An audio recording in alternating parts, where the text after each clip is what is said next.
Ah. Alis na ako, sandali lang. Mamaya, mamaya na tayo mag-usap. Oo na, aray ka. Mamaya na tayo. Mamaya na, babalik ako. Babalik ako ha, sandali lang ha. Babalik ako, sandali lang. Bandira naman. Babalik ako. Aray ko. Sandali lang, babalik ako.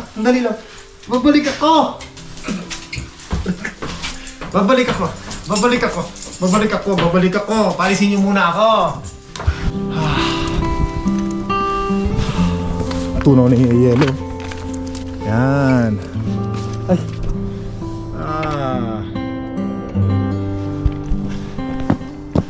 Tunaw na yung ice.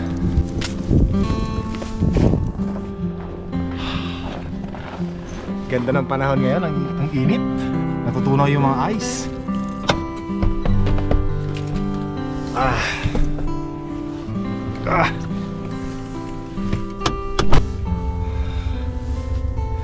Wow, guwapo. Yun. Ops, walang kokontra. Yan.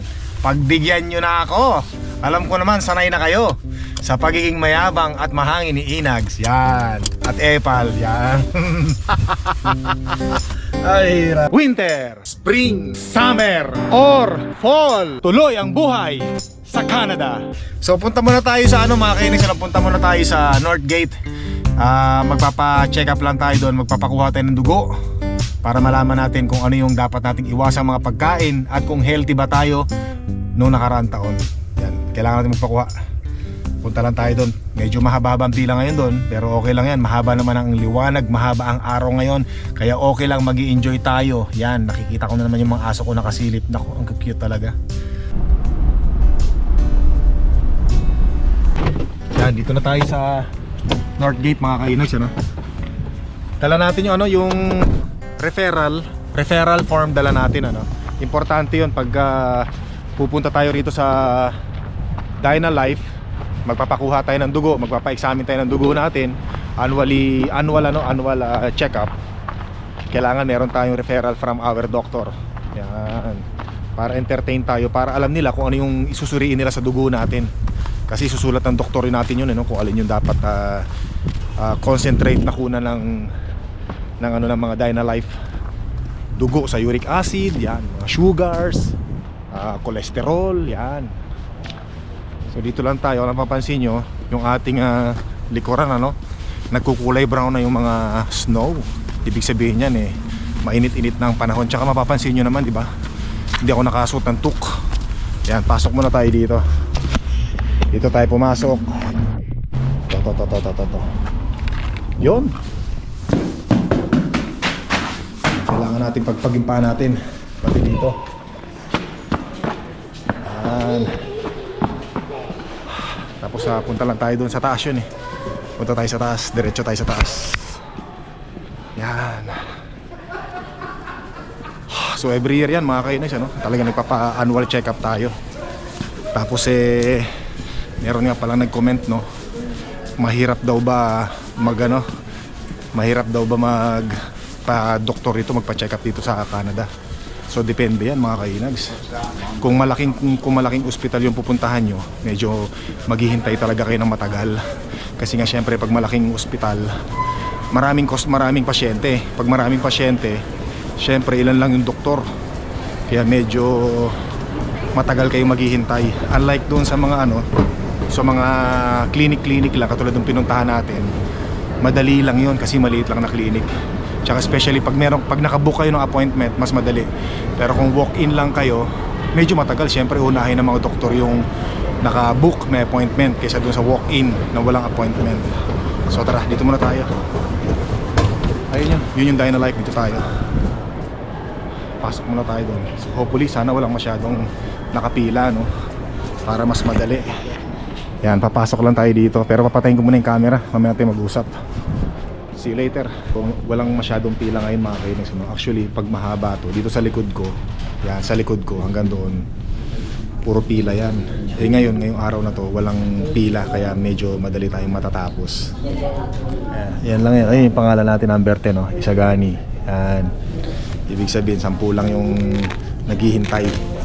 Dati kasi inaabot ng ano yun, 100. Tsaka dito sa likuran ko, marami nakapila yan. Hanggang dyan. Yan, katulad yan mga kainags, yung sa kaliwa, merong mga appointment yan dito. Walk-in. Walk-in tayo eh. Ayun, no? Pang-apat na tayo mga kainags, ano? Yan, no? Pang-apat na tayo. Bilis. So yan mga kainags, ano? Natapos na yung ating pagkuha ng dugo. Bali, ang kinuhang dugo sa akin, tatlong tube. Yan, tapos bali, naghintay ako mula nung dumating tayo kanina. Tapos naghintay ako ng 50 minutes. 50 minutes ako naghintay. So, pero kung maraming tao na nakapila doon sa sinasabi ko kanina, previously, mga huling taon nung pumunta tayo dyan, maraming tao, no?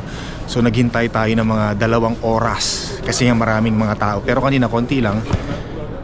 It takes 50 minutes nung naghintay tayo. Tapos, sandali lang nung kinuha yung dugo ko. Siguro, hindi naman tayo inabot ng 1 oras. Lahat-lahat hanggang sa nakaalis na tayo.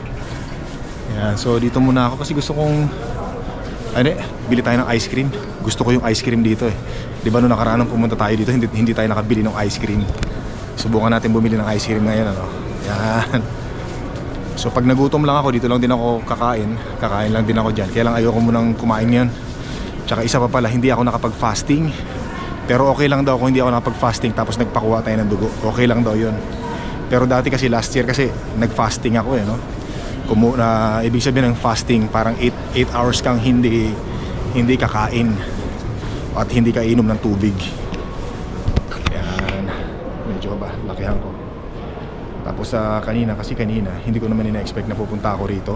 Biglaan lang naalala ko nung tinanong ako kung nag-fasting na ako. Sabi ko hindi ako nakapag-fasting eh. Sabi niya okay lang daw yun. Yan. Tapos binigyan ako nung lagayan ng tools. Stool. Bali, ilalagyan natin ang dumi natin yon. Dumi ng tao, no? Dumi natin. Tsaka yung ihi. Tapos ibabalik ulit tayo dito para ipasa natin yung stool sample natin. Tapos i-examine din nila yung stool. Yan, maganda na yung nagpapa-check up tayo taon-taon para syempre malaman natin kung healthy ba tayo o hindi. At yung mga dapat nating malaman natin, yung mga dapat nating iwasan. Yan, so dito lang tayo. Baba tayo dito, no? Nandyan yung ice cream dito eh.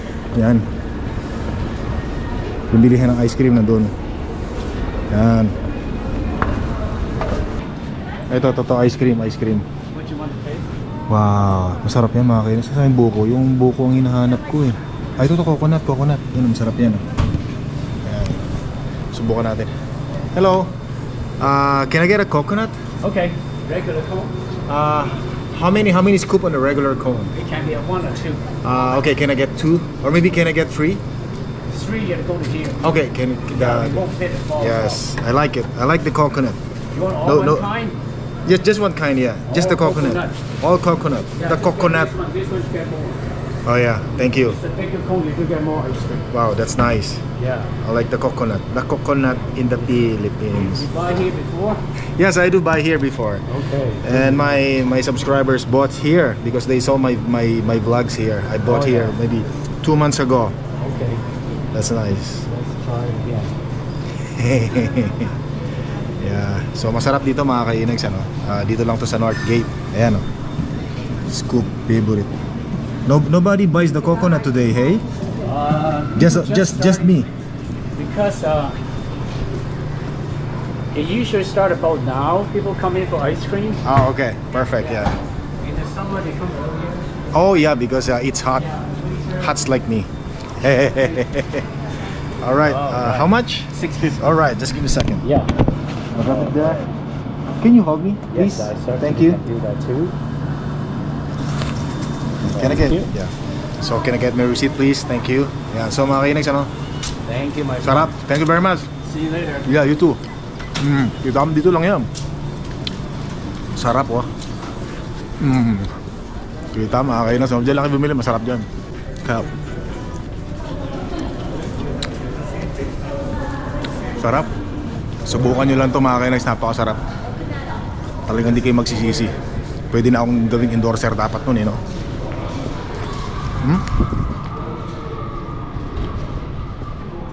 Endorser.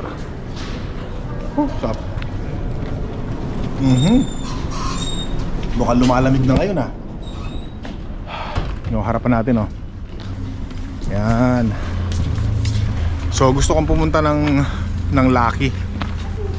Gusto kong puki raw. Pinay si Kabayan. Puki raw, puki.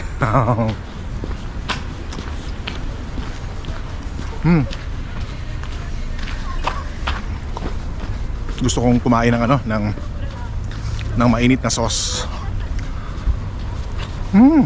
Sauce, soup. Nakakain lang ako ng ice cream kung paborito. Nawawala na yung mga sinasabi ko. Sarap. Saan ba ako nag-park? Saan ba ako nag-park? Doon. Doon nga pala ako nag-park sa malayo. Parang di na ako nasanay, no? Isa malayo naman talaga ako nagpa-park. So hindi pa rin malamig. Sarap ng ice cream, grabe. Yun. Tango na yung truck natin. Sarap. Sa tuwing pupunta ako dyan sa Northgate, lagi akong bumibili nito. Ice cream. Matagal na, 12 years ago na. Gusto ko kasing ice cream lang, especially yung coconut. Paborito ko. Tapos yun na nga mga kainags, ano,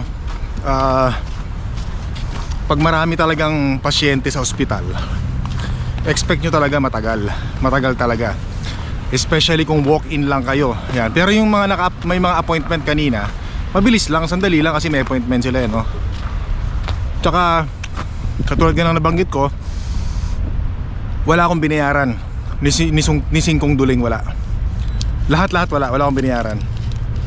Yun ang kagandahan, ano? Teka, papasok muna ako sa ano, truck natin. Yan. Punta tayo, Lucky. Kain tayo ng Soup Mariosep. Masarap sa malamig-lamig sa panahon. Ay, nako. Dito muna tayo. Sarap oh. Okay. Tapos yung ano, yung result, kasi examine na ngayon yung dugo ko, mga kainags, ano. Tapos yung result, bukas na kaagad yan, malalaman na. Yung result, ipapasa nito ng Dynalife dito sa Northgate, direct doon sa clinic, doon sa doktor ko. Tapos kung walang issue, hindi nila ako tatawagan. Pero kung meron silang issue doon sa result ng dugo ko, tatawagan ako ng clinic, ng doktor ko, tapos explain sa akin. So yun, doon. So pag-uusapan ulit kung anong gagawin, ganyan. Tapos pag nagkaedad-edad na tayo, halimbawa 50, ganyan. So pati prostate examine na rin. Yan. Medyo malapit-lapit na tayo sa golden age, mga kainags. Ganun talaga. Importante na-enjoy natin yung buhay natin. Na-enjoy natin yung life natin habang nagkakaedad na tayo. Don't work too hard. Too much work don't make you happy. Too much work don't make you smile. Enjoy life. Life is so short. Yo. Masarap yung nagkakaedad ko eh. Medyo wala ka ng stress, di ba? Wala ka ng pressure. Yan. Pero siyempre, depende yan eh. Depende, diba? Depende yan sa sitwasyon, sa kalagayan ng bawat isa. Yan. Maganda lang, sa akin lang naman, mas maganda sana kung habang nagkakaedad ka, medyo nagre-relax ka na. Habang nadadagdagan yung ating edad, dapat medyo nagre-relax na tayo sa buhay. Pero sabi ko nga, depende yan sa sitwasyon. Depende yan. Sarap. Kung gagoy, no? Ay, hindi pala mukha. Talagang ogag.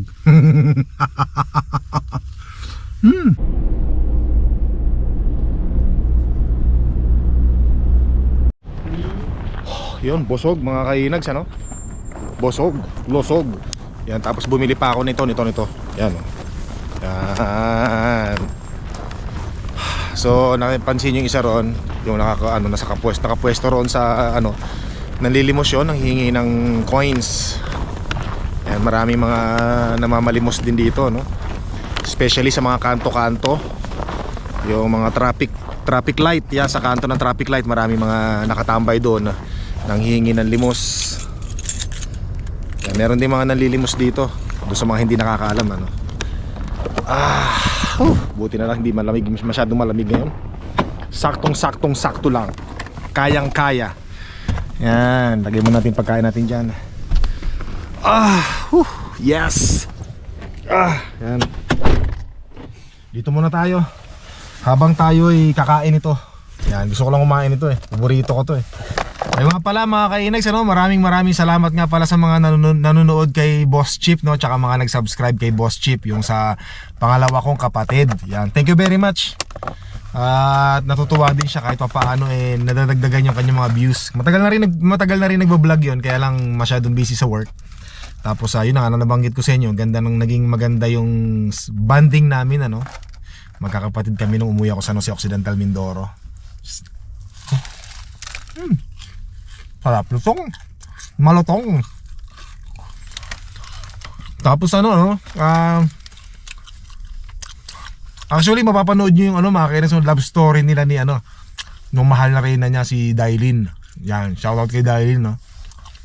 Ganda ng love story nila, no. Total, sige, ganito na. Pero panoorin nyo rin mga kainis, ikikwento ko lang yung details lang. Summary. Yung asawa niya ngayon, si Dailin, niya yon, staff niya yon, doon sa mga hindi nakakaalam, kaya tawag ko sa kanya, sa kapatid kong pangalawa, Boss Chip.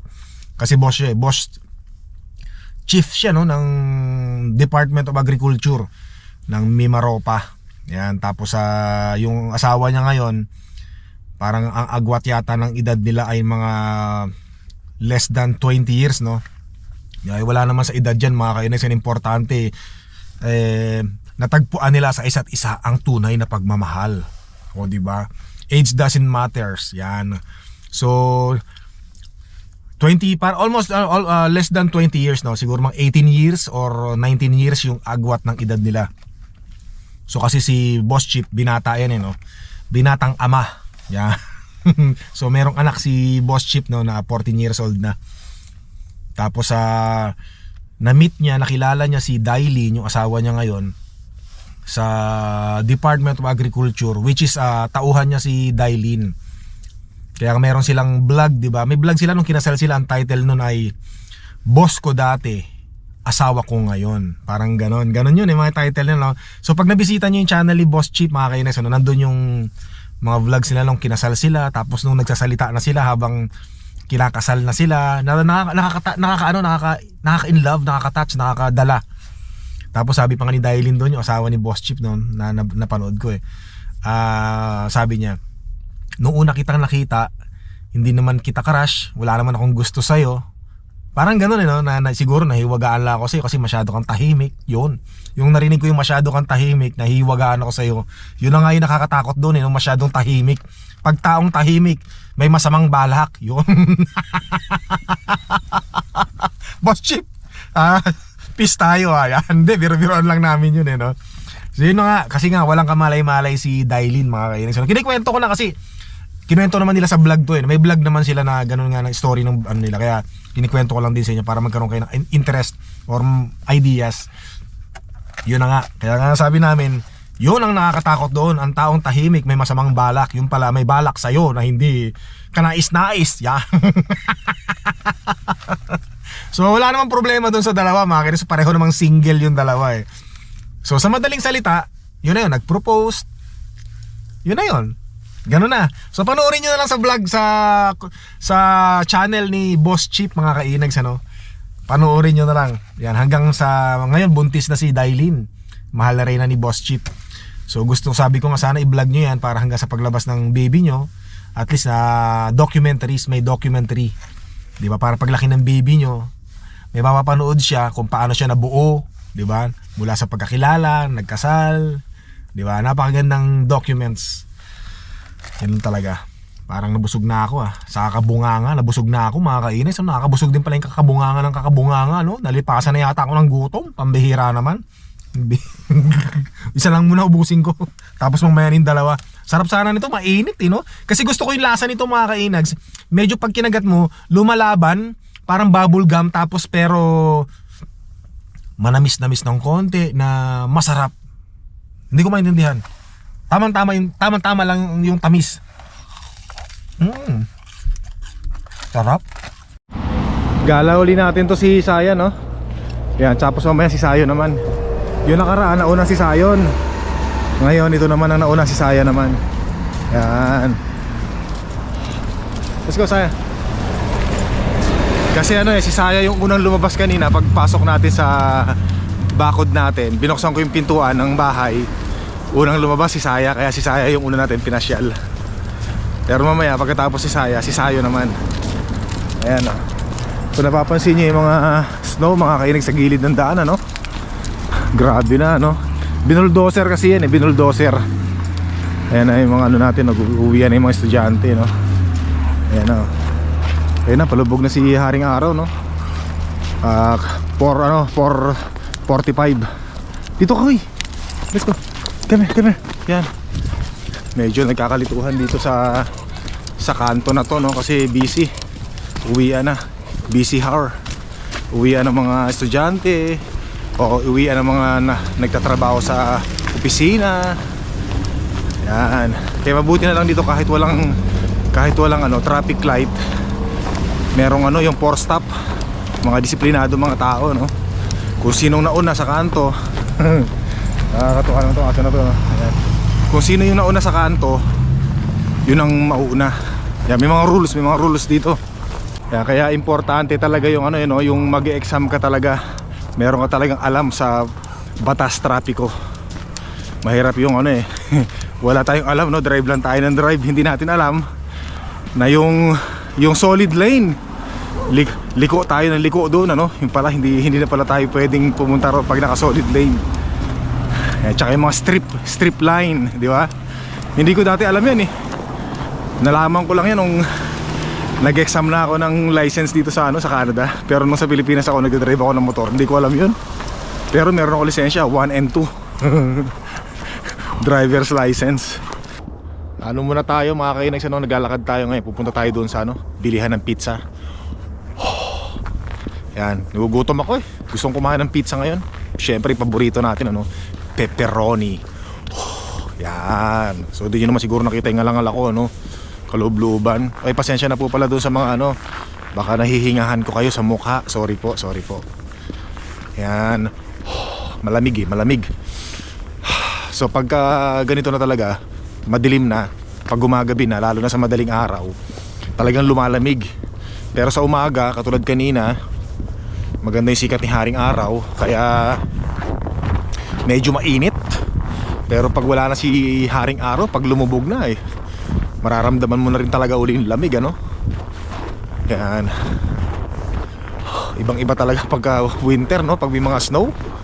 Talagang yung mga yung mga landmark, halimbawa may pupuntahan kang isang bagay, minsan lumalampas ka na doon sa mga lilikuan mong kalye kasi iba parehong kulay, puti. Minsan natatabunan ng snow, kaya minsan lumalampas ka. Sabi mo, ay lampas ako, bihira. Naliligaw minsan Kaya so dito na tayo mga kainags, Yan, uy, bukas. Bili tayo nito. Hi sir! Hello, man. Magandang hapon sir. Ay, magumagabi. Bili ako ng ng pizza, pepperoni. Yan. Ay pakibawasan sir ng ng 1 minuto yung pagbuka. Okay. Thank you sir. 11:54. Musta kaya kaya shoutout nga pala kaya ano nga sir, nakalimutan ko na Mark Aroli? Ha? Jean? Tayo nga pala. Yan, shoutout nga pala kay Jean, yung tatrabaho rito sa suki natin sa Pizza 73. Yan. Dami kasi nating nami-meet up na subscribers, viewers, kaya mga pangalan na na rin ako no? Yan. Buti bukas kayo, hindi kayo busy ngayon Ngayon hindi. Hindi masyado. Ayos. Tama, nakakagutom yung yung malamig na panahon Pre, 10 minutes ha? 10 minutes? Sige, salamat ha.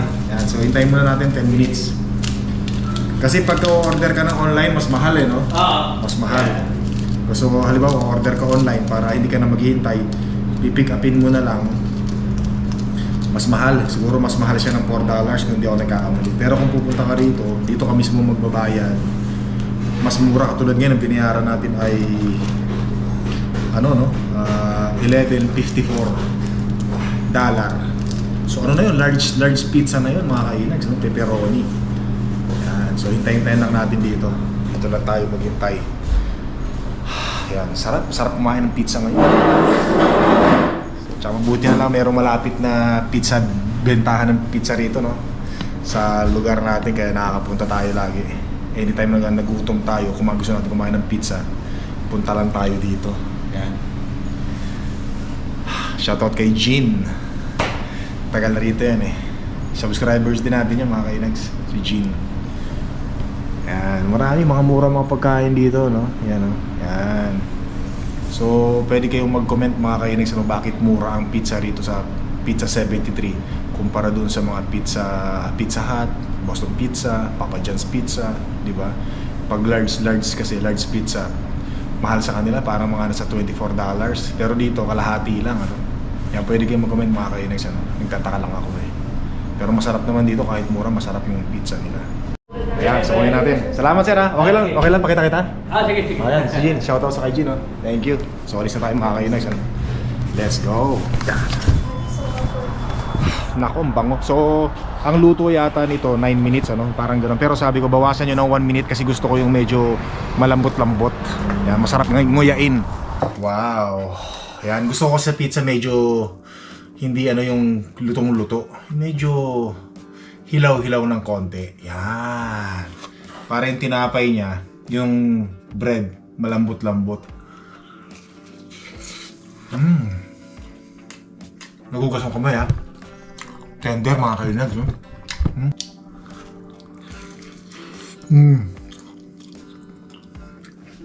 Sarap.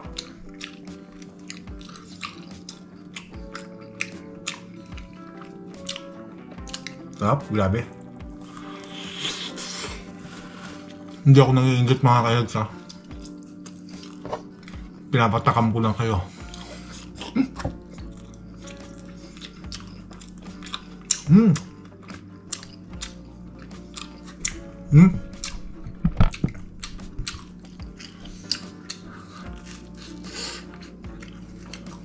Sarap. Kasi dati pag lutong-luto, parang ang tigas na dito.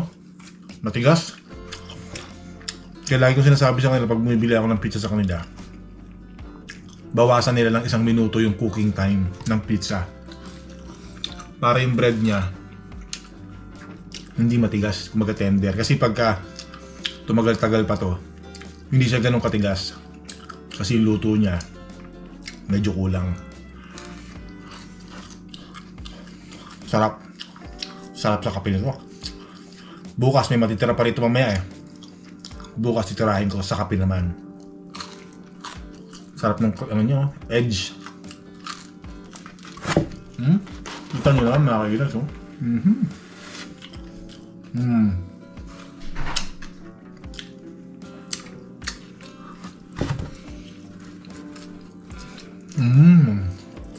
Sarap.